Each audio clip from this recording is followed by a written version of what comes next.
Hello, Disc Golf World. My name is Kevin Jones, and I am here with my friend Luke Humphries. Luke, how are we doing today? Man, so good. Always a pleasure to be with you here, Kev. Watching the Majestic middle nine. We've got you, me, Ben Kroll, and Ryan Sheldon, two Minnesota locals. Awesome guys. Fun card. Yeah, really good vibes on the card. We are entering the middle nine of the 27-hole layout at Blue Ribbon Pines. We've got some pretty solid scores going right now. Everybody's trying to battle for position in this A tier. Yep. You're up top, and we're kind of all chasing you. We've got this coverage brought to you by Prodigy Discs, as well as Gotta Go, Gotta Throw, and Blue Ribbon Pines, which is this amazing property that we're out here on thanks to Ray Jordan. I am ripping on an M3. I miss my gap and get a little lucky. Yeah, hole 10 is a really nice hole. You have the option of throwing a hyzer route that takes a little bit of grease and a little bit of a skinniness from your disc, or you can throw the left side route, which is a little bit cleaner, but maybe a tiny bit smaller. Yep, exactly.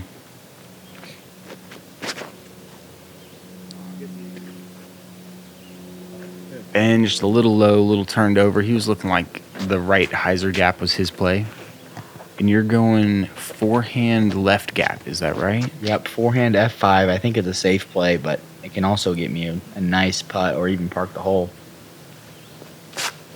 It's a touchy shot to be able to execute something like that. You don't see a ton of people do it. You've really been working on it. It's cool to see.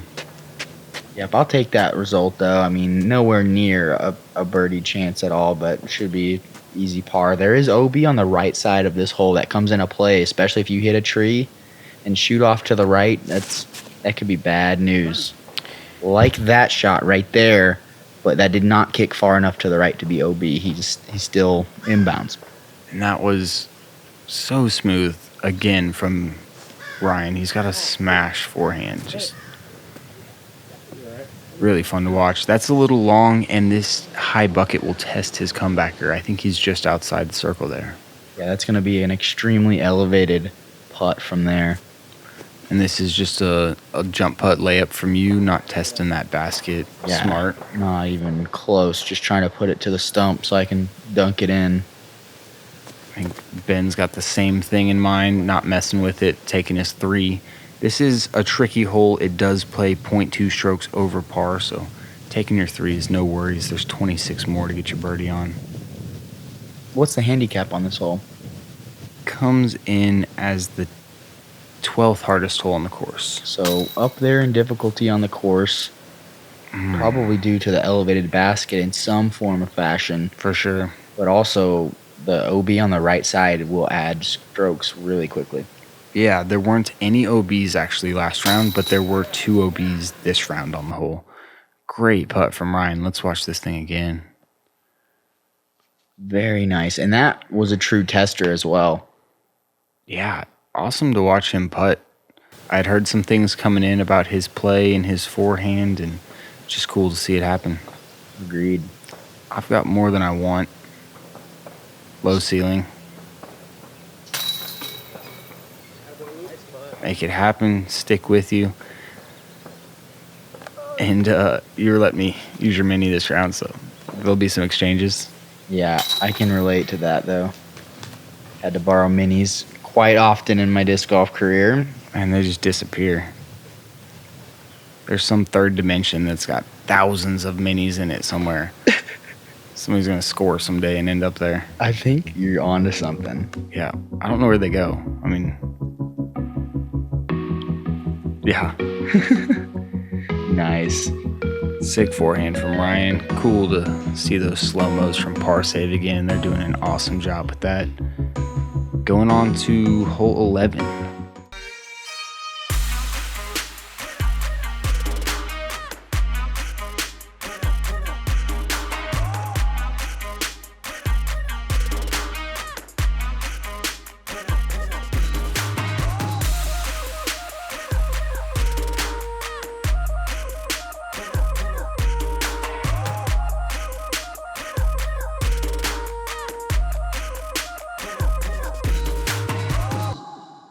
Hole 11's our first of 3 island holes. Main job here, main task is to hit the gap however you'd like and get out in the field safe. Yep. Just get yourself into the field and don't be long of the basket. This OB is right there within 15 feet. You can see it with those white stakes there. So today the wind is howling out there. Me and you walked all the way out to feel it, and I mean, left to right. No, right to left. Right to left. Right to left. Yep. Extremely strong wind, not letting our disc finish at all. So, I mean, for us, we're just trying to throw. You threw an A2 there. I love that play. That's what I'm going to do myself.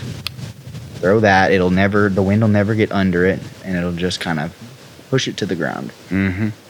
Yep, exactly. Now, this shot is more touchy. This is a backhand shot, and he's got to make sure that the angle does exactly what it does there. He's got to make it on an anhyzer angle the whole time. If it starts hyzering out, it's going to rise and go way off. Exactly.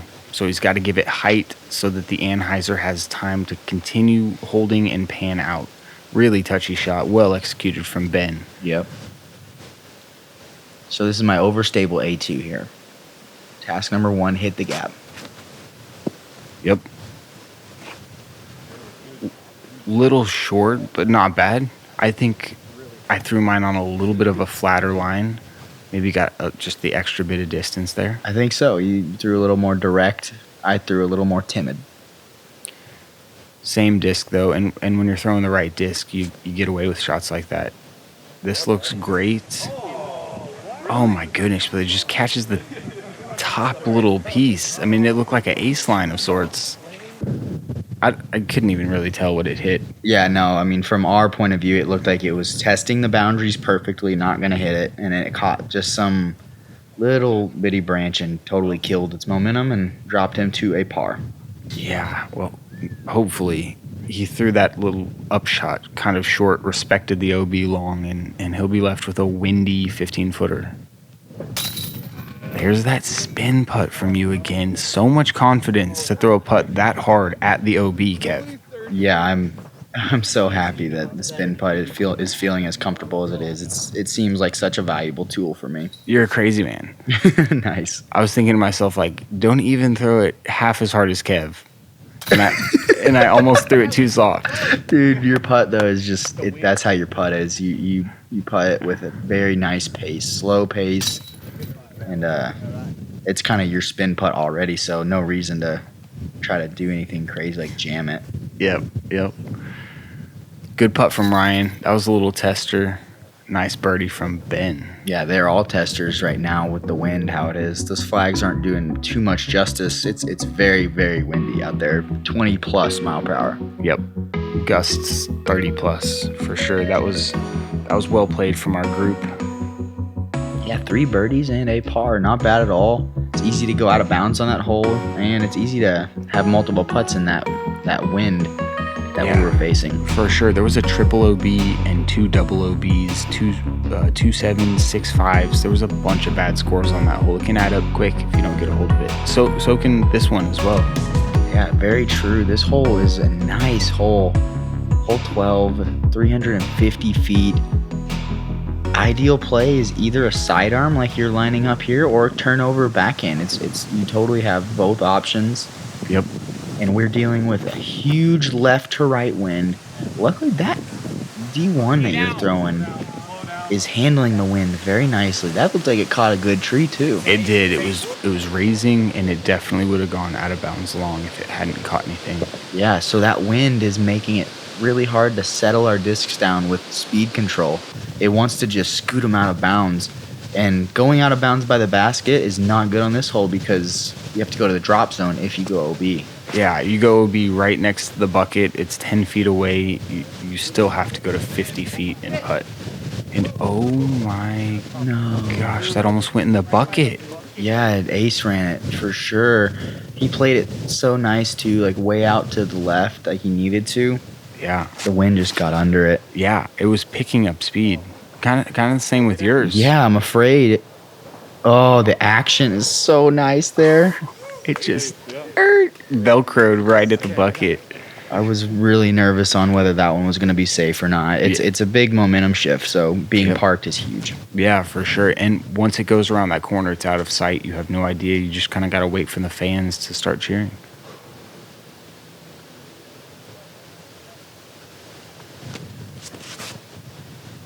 Smash forehand from this guy. Needs to dig. Did that hit a tree? It was hard to tell. It had to hit something. That looked higher than mine. It definitely was, yeah. Well, some kind of weird action at the end is going to be helpful for Ryan right there, and he's looking at it inside the circle putt for birdie. Ben with the massive tailwind. Sit. Yep. Don't want to go double OB. That would be bad news. All right, and we have Luke here lining up a putt. Just like a right to lefter. Maybe some tail, but yeah. Actually mostly right to left. You're probably right. Yeah, I just know I OB long. Oh, I thought you were saying you went OB long. Nice, another slow-mo. This was a big one for me. That tree right there, OB everywhere. I knew I had to aim right of the bucket and let the wind lift it and continue bringing it left. And that P Model S hit dead center. I'll take it. Huge putt, man. Nice hit right there. That's what score is that going to bring you on your round? I'm to 2 under on the round now after being 2 over through 5-6 holes. So 4 birdies picked up, and Ryan, unfortunate. And I say unfortunate because it's hard to say what the wind is doing in that scenario. It's gusting and whirlwinding, and he just missed it an inch high. Yeah. Yeah, after being that close after the drive, he's a bit disappointed, I'm sure. Although a 3 plays good, this hole plays .34 strokes over par. There were only 17 birdies on it. And out of the 30-plus people that went OB off the tee, only 2 people were able to save their par from the drop zone putt. Paul Ulibarri and Aiden Guthrie. Our Minnesota's own Aiden Guthrie. Yeah. Great player, MVP sponsored player. Love to see what that guy can do in the future. He's got so much power. Fun to watch. Me and you grabbing the bird, distancing ourselves a little bit. Sure are, and you're within 3 strokes of the lead. What are you feeling at this point, Luke? I'm feeling like I'm kind of catching my groove. I'm a back 9 guy, and there's a back 9 after the back 9. So I'm thinking to myself, just, stick around and see what happens. Yeah, even better. 2 back 9s to have a chance to get more birdies and up your score. And here we are. This is hole 13.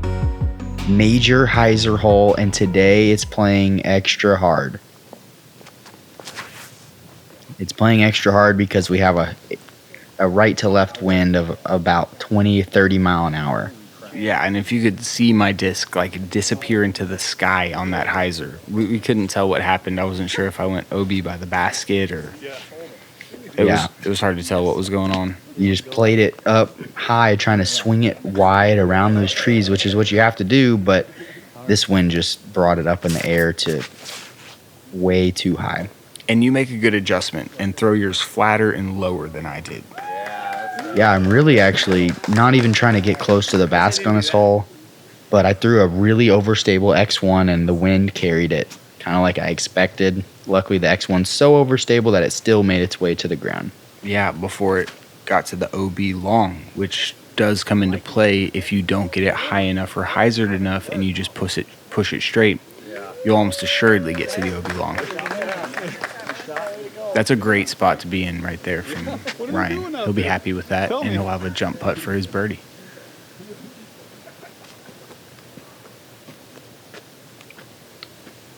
There's Katrina Allen in the background. You can see there. She went into this round leading, trying to secure her 3rd Majestic championship. Yeah, we'll check that out as this round finishes and see how that goes. Yep, she's got Holly Finley in 2nd place, and then a few Minnesota girls coming up from behind. So we'll jump back in and let you guys know what happens there. No, and that's a common spot right there for Ben. When you hit those trees and drop, you kind of have to make a jump putt through jail. Ben hit the wooden basket area right there and rolled out of bounds. Super painful. Yeah, and I didn't learn my lesson at all and threw my layup so hard that I hit the pole and almost did exactly the same thing. That's right. Would have been terrible. You thinking about the wind or? Asking if it's outside. Yeah, just straight tailwind. I mean, just get it up high on the pole. Yep. Never really had a chance, but on the pole is really important there. Just hit the cage and gonna get a par. Not losing too much there, I bet. No, you're not at all. This one comes in .33 strokes over par. There were only 10 birdies on it, and only one person parked it, Joseph Eicher. Nice. Yeah. Shout out to him. He actually took me pike fishing today. I caught a couple pike thanks to him. No way. Shout out. That's pretty fun. How big were those pike? Oh, like maybe 20 inches, 25 inches. Dude, they were nice. Good size. So many teeth in those mouths. Crazy. Never caught them before. Cool experience. Really thankful for Mr. Eicher.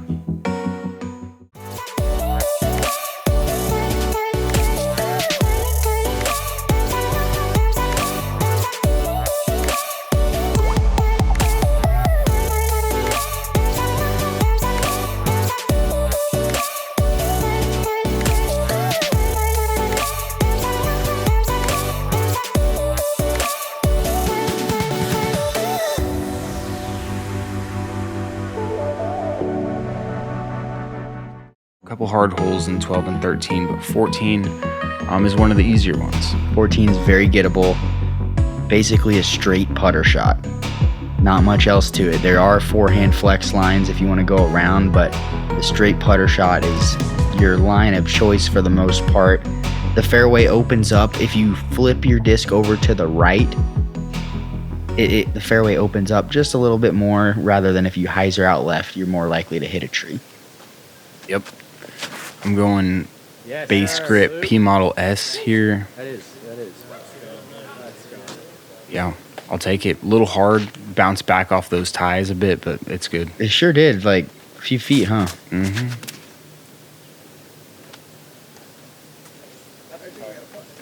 PA3 out of U.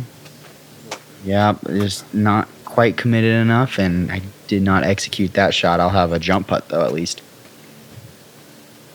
We will see Ryan here opting for the forehand flex.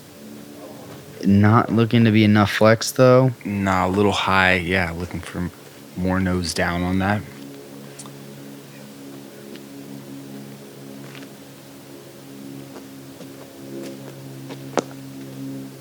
Ben opting for a mid-range here. I believe this is an M3 out of him. Just feels a little better hitting the gap. He probably only has to throw this thing at 65%. Just laser straight all the way. Snuggles up to the wood. He's got 14 feet for his birdie. That's cool, and with him choosing a mid-range, he doesn't even have to worry about height, really. No, Just zipped it and scooted it right up there. It was a really nice play. yeah, exactly. This coming in is the 25th hardest hole on the course. So this is the third easiest hole. 44 people carded their birdie, and 47 were inside circle one in regulation. And wow. Long bid from Ryan, almost able to cash it just off the bands. Is this tree in your way? Yeah, I need a late finish to the left here if I want to make this putt. Gotcha.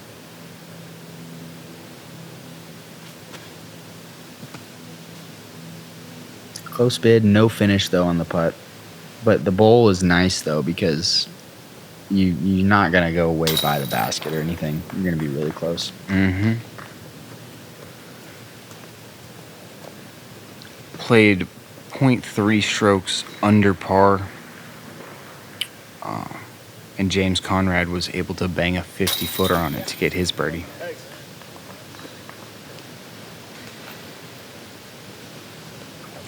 David House, also shout out, 87-foot birdie, according to UDisc.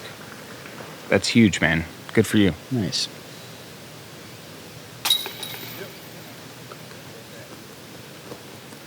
There you go. There's some tricky putts to be had inside this little area. Those two trees to the left of the basket can totally obscure you, and can make it tricky. Yeah. So after this somewhat easy hole, we're going to see 2 birdies and 2 pars, and that's going to bring us to another somewhat easy hole, except the basket's hanging and dangling. Yeah, exactly. It's a pretty straightforward. If you have a good righty forehand, you should be licking your chops. Yes, you're exactly right. And if you don't have that forehand, you're going to be opting for a turnover backhand, which I've seen work all the time, but I think it's just a slightly lower percentage shot, a little bit more difficult. Yep, I'd agree. Just a lower percentage shot, yeah. This is a D1. I'm looking for a low skip, and this is a yank. That's not a low skip. Oh my gosh. Yeah, not what you want on this hole. Sorry about that, y'all. Ben is one of the guys that's going to be opting for a backhand. It looks like he had a PA4 in his hand. Super high. Necessary, though. Oh, and sneaking inside. Perfectly done from him. Is this an X1? This is the overstable X1. This shot seems really repeatable to me. Hammer it on a flat flick, which is a very comfortable line for me, and then just watch it flare. Yeah, perfectly done from you. Didn't mess with any trees. Really clean line. I like that. Yep, we should see the same out of Ryan. A little higher, but a little more angle. No flare, though. That definitely caught some bad ground action right there. Yeah, he could have learned a little something from yours and kept it low. I think that, that's the play, to get yourself a nice skip like that. That's a way to guarantee it, at least. Nice upshot from you. Very important to get your par. Yeah, I had to throw it through a bush. I knew I was going to hit some trees. I was glad to not hit many. Great putt from Ryan to the high basket. Yeah, let's see that again. He comes straight down with it, keeps that arm long, and then uses the full extension of his 6'5+ frame to just land that thing in there. Perfect putt. It barely looks like a high basket when he's standing next to it, but yeah, because he's so tall. It's huge. We need Emerson Keith to come in here and give us some perspective. Oh, yeah.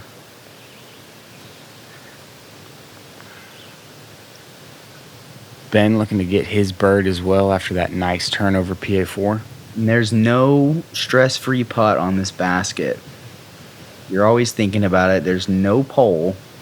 Right, and today it's legitimately moving. And it was absolutely swinging today. Even on this putt right here, it's weird. Yeah, I mean, you can see 2 to 3 inches of oscillation from side to side there. Nice cash by you.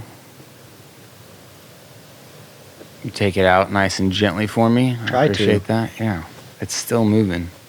My bad. Ooh, get it up. Yeah, I know. Good par save, though. And that was bad, though. I gave up one to all you guys on a really easy hole. That hole comes in over a third of a stroke under par.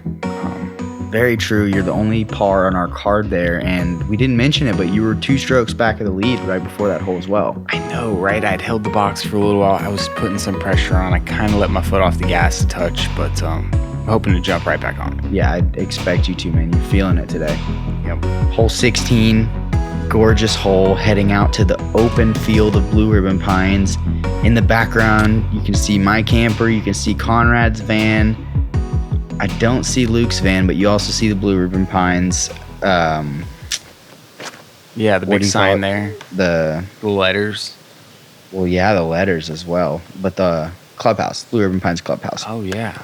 Yeah, awesome clubhouse. Full pro shop, drinks, snacks, everything you need. Angie's always in there making sure everybody's having a good time. Just one of the cool perks about Blue Ribbon Pines and a private course in general. You are smashing on this thing. Maybe a little more hyzer than you wanted, but that went so far. Yeah, I'm okay with that. Getting out of the gap is goal number 1. Goal number 2 would be landing in the fairway, but that right side is all safe, and sometimes I'll have a little something from over there. It's just a safe way to play that hole, though. Ryan also opting for the flick. And here's why I love the flick. Because it just sits there just like that. That thick grass swallows the disc, and he has a money look at the basket from there. Yeah, that's the perfect spot to be. This is another one of those times I'd be throwing that orange D1 instead of this white D1. I had to manipulate it a little bit more, turned it over more than I would have liked. So I know how that goes, though. That disc is a little more stable than what you're wanting, a little bit less beat in. So a lot of times you're having to force it on lines, give it a little bit of extra torque so that it holds longer, or maybe extra angle. Yeah, luckily this hole only comes in at 640. So if you've thrown your tee shot 250, you should have a reasonable opportunity getting your up and down. So I'm pretty open from here.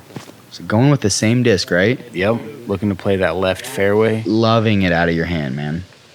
Yes, dude. So good. Yeah, kind of hard to tell exactly where you land from back there, but I was pleased with the shot for sure. Yeah, you were playing the outside line, though? Yep. Man, that you did that picture perfectly then.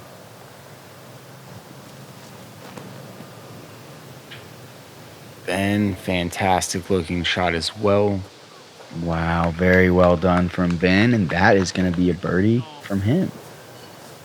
I mean, that's just, that's a much harder shot than I played, in my opinion. To hit the gap and to turn it over, and then just to get it to land soft is just real nice. Well done from Ryan there as well to give himself an inside the circle putt at birdie. And it looks like you're going to manipulate something. Yeah, I'm really cut off over here, but if I can flare something hard enough, I could get a putt out of this. What is that? Overstable X1. Yeah. A little too low maybe, but the thick grass is going to slow me down as well. I'm not too mad. This is like 110. At least. And I thought it was in the whole way. Oh my gosh. I had the side view of it. I thought the speed was perfect. I was like, dude, Kev did it again. I was happy with that putt. Just wanted to give it a chance. Nicely done right there from Ryan. That's going to be a birdie. And is this Ben's birdie putt as well? Yeah. It is. If so, then you guys... No, it's not. Did he hit early? He hit something off the tee and pitched out to there, yeah. Okay, so that's my mistake. He's going to get a par there. But, which is a great score. Yeah, a good par from being short of the lake left where he was off the tee. Yes. I mean, it's basically a birdie. He played the hole in 3 strokes from a harder position. So true. But we are getting one on you as well. Yeah, you are. There's a look at the little Sexton hop I put in last year, right in that off-season time, the COVID time. The crow hop, nice. Yeah, Alex Russell started crushing them. I don't know. Yeah. I feel like I can throw hyzer forehands better. It helps me load. I stay on my back foot, and I can move all the way through. Almost anything that Nate Sexton does, if you're not at least considering it, I don't know if you're pushing your game. The man thinks through every decision he makes on the course and in his game, in his bag, and everything. I think if Nate Sexton's doing something, you need to be considering it too, and that's kind of why I did it. I love it, Luke. I think you have a great point there. Let's not forget about this hole, though, the short island hole, number 2 island hole of 3 total at Blue Ribbon Pines. Get in bounds, and it's safe. My goodness. This is a turning point in the round as well. By this point, we've definitely checked U-Disc. You've got Nico LaCastro storming from Chase Card, playing solid golf, trying to make an effort to make a push for this 2020 Majestic. What are you throwing here? A2? Yeah, A2 300, and I just, oh my gosh, needed that roll that Ryan got. I think I threw it flatter out of my hand. Ryan threw it with a little more hyzer, and that was the difference right there. Yep. We are dealing with a severe left to right tailwind here, which I would say if we had a wind, it's probably ideal. Yeah. Just because it's pushing our disc to the ground. In your case, it kept it and held it to the right. Mm-hmm. It's typically a forehand for me. I switched my play on the tee box after watching how well Ryan threw it. and just got a little floaty with it. That's a great shot from you. That 350, is it 350? 300 300 PA3, really grippy. Yeah. Put it in the bag that day. It's stable. So here's where you have to putt from if you miss the green. It's just outside the circle, and you're basically staring at OB. This is for par. Count it, Luke. Yeah, that's a big one. I hate to miss that hole. It's so short. I know I'm giving up at least one stroke to you already. It's just something I need. Thanks to Prodigy and the guys here at Par Save for putting that together. Cool little replay. It's a good hit right there and a nice par save. Your drop zone putts have been pretty money so far, right? Yeah, I haven't missed a drop zone putt in the tournament yet. That's really crazy. I've been to too many drop zones, though, I can tell you that. That's not good. Ryan here for birdie. Yeah, Count it. Well done from him. Takes advantage of the nice little roll he gets back in bounds. And myself for birdie. Yeah.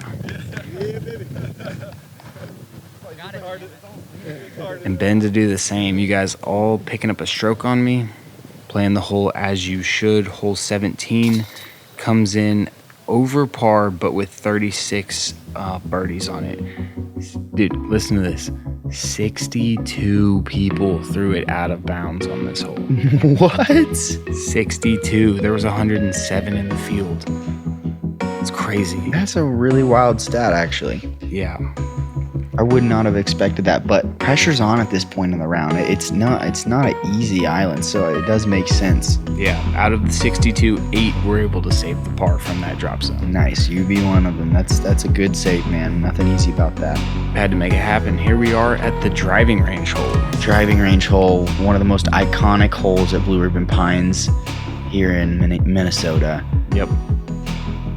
The big arms, it's just the perfect hole for big arms and for a touring pro. And what about this wind? I mean, it's set up nice for us today. They have the uncommon left to right tailwind on this hole today. Not ideal for this forehand, which was released at probably the fastest ever seen or in disc golf history. I wish we had a radar on that. Alex Geisinger himself says that this man throws further forehands than him. And that's coming from the man who was supposed to have the farthest forehand in the game. And by supposed to, I mean, like, he does, as far as I'm concerned. He throws forehands further than anybody I've ever seen in my life. Smashes. And I can't imagine anybody throwing further than him. Yeah, I would have loved to have seen where that went. A little more height out of Ryan, and that would have been a bomb. Just a layup out of Ben. But that's going to be tough from there. Yeah, a little shorter than he would have liked. I mean, he's like 90 feet short of the creek, maybe. Mm-hmm. Cool thing about this hole is if you get left, your attack at the green opens up just a little bit because there's that OB area right in front of the green.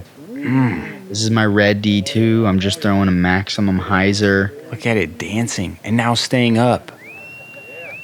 Wow. 600 feet, ladies and gentlemen. No. I mean, what? 550. 560. Okay. 570. It was a bomb. That's all I'm saying. Okay? I'll take it. Red D2 smash. I am playing the layup.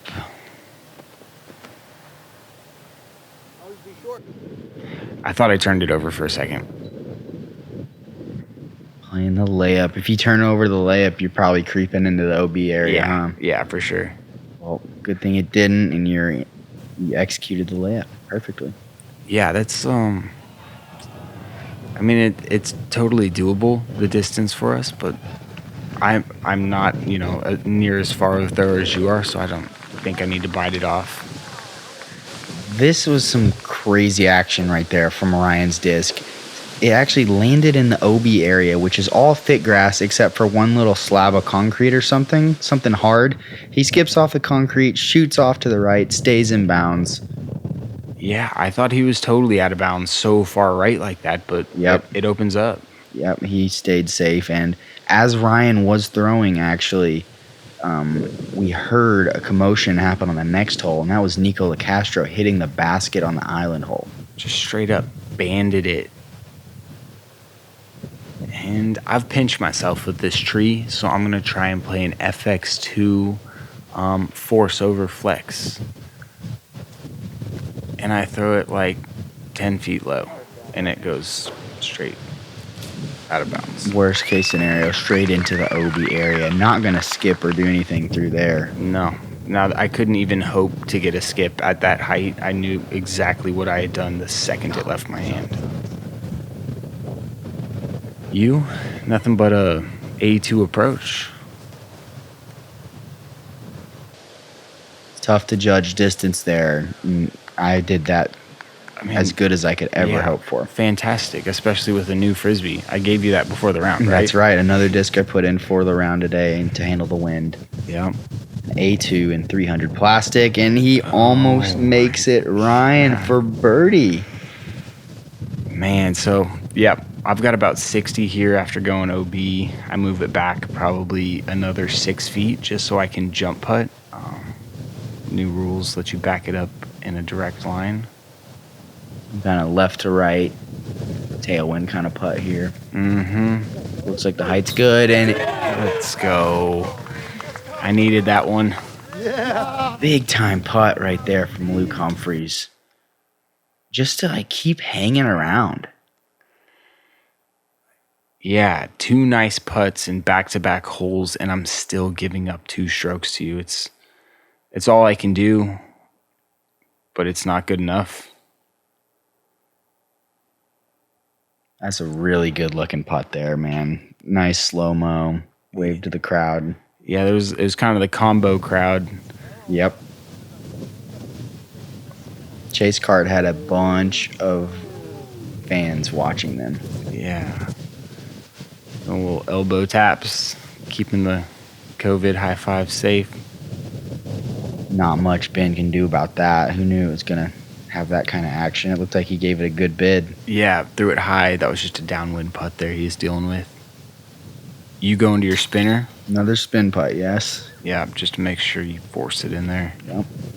Well done from you to get that 3, and you make that hole look really easy, and it becomes easy with a drive like you threw. It helps a lot. Yep. Crossing the creek and getting as much distance as possible is big time on that hole. Yep. And that is hole 18. This is going to be the final hole of our part 2 coverage of the final round of the Minnesota Majestic. Today on commentary, Kevin Jones, myself, and Luke Humphries, bringing you guys the action. Huge thanks to Parsave Production for bringing us this coverage, this beautiful coverage of 4 cameras on lead card. Yep. Some awesome stuff. Fantastic stuff. Good slow-mos. Thank you also to Blue Ribbon Pines and Gotta Go, Gotta Throw. Couldn't do it without you guys. Thanks for sticking around and watching this with me and Kev. Hope to see you here again for the final 9 of the final round.